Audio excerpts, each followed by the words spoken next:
everybody, welcome to Halfspin, where we talk about the sport of knife throwing. Today we're going to talk about the history of kunai knives. Alright, so right off the bat, as you probably know, kunai knives don't make great throwing knives, but it's the history of the kunai throwing knife that we all love. And so if you are not aware of the history, let's talk about it.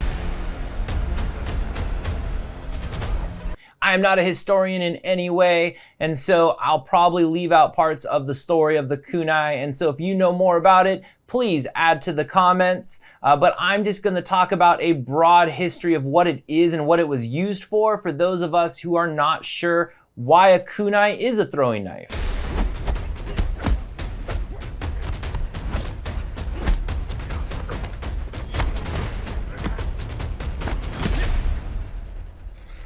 So first of all, when you look at anime films, you might get kunai knives that look like this. They have like a round handle and this big ring at the bottom and then this large spade tip. And so that is, yeah, technically a design off of the kunai, but it's probably not what original kunai knives look like. And also, this style does not make for a good throwing knife. You also get these like cheap kunais from Amazon that have this look to them, and these don't make good throwing knives, and they also don't look like traditional kunai knives used to look like.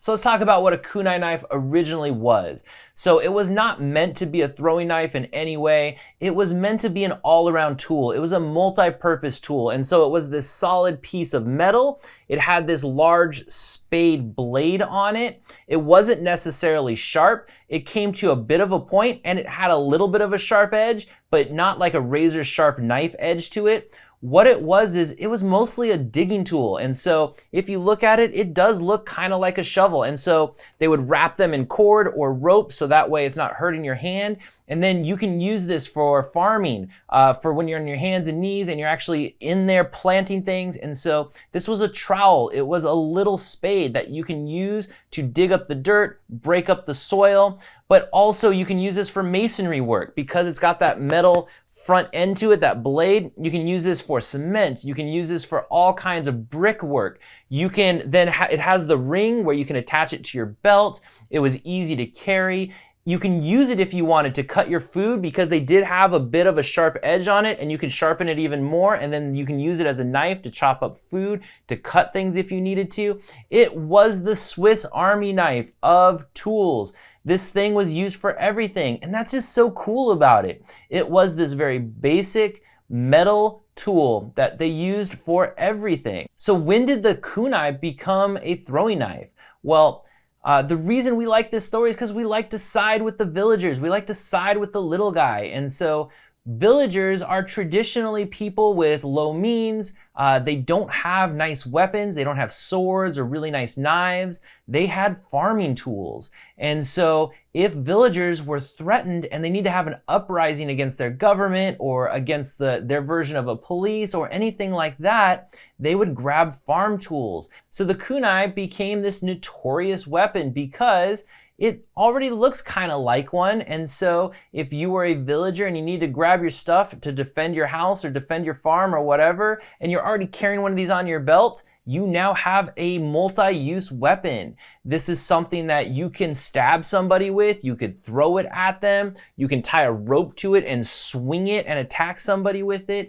And so this was a hand weapon that was really designed to be a tool. There are stories of people using them to stab in mason work and use them as a stepping stone, use it as like a little bit of a ladder to scale walls, and all kinds of things. So the fact that this was a gardening tool turned weapon, I think is why we all find it so interesting. I think a place that really gets the story right is actually Mortal Kombat. If you look at Scorpion, Scorpion was a farm villager. He had his kunai tool. It was used for gardening and for doing work around the farm and things like that. And then when his village was attacked, he then picked it up and started using it as a weapon. And then as we know, Scorpion is a character that then has a rope attached to his kunai, and then he uses that as a dart system. And so as silly as it is, I think the Mortal Kombat movie did justice to the kunai origin.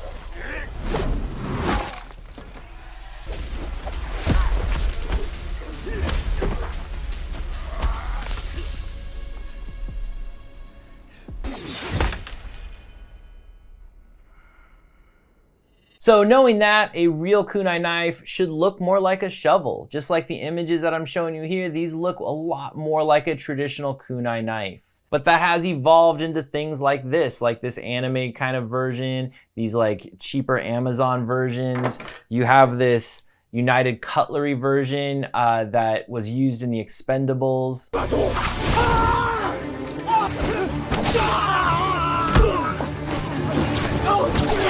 Well, I hope you enjoyed that just brief history of the use of a kunai knife and how it had morphed into a throwing knife. The history of it's really cool. It doesn't make it any better of a throwing knife. I like the story of it. I like the looks of some of them, but they're not my favorite throwing knife. And I don't think they make a great throwing knife, but they're kind of cool. Oh yeah. All right, everybody. I hope you enjoyed this video. I will see you next time.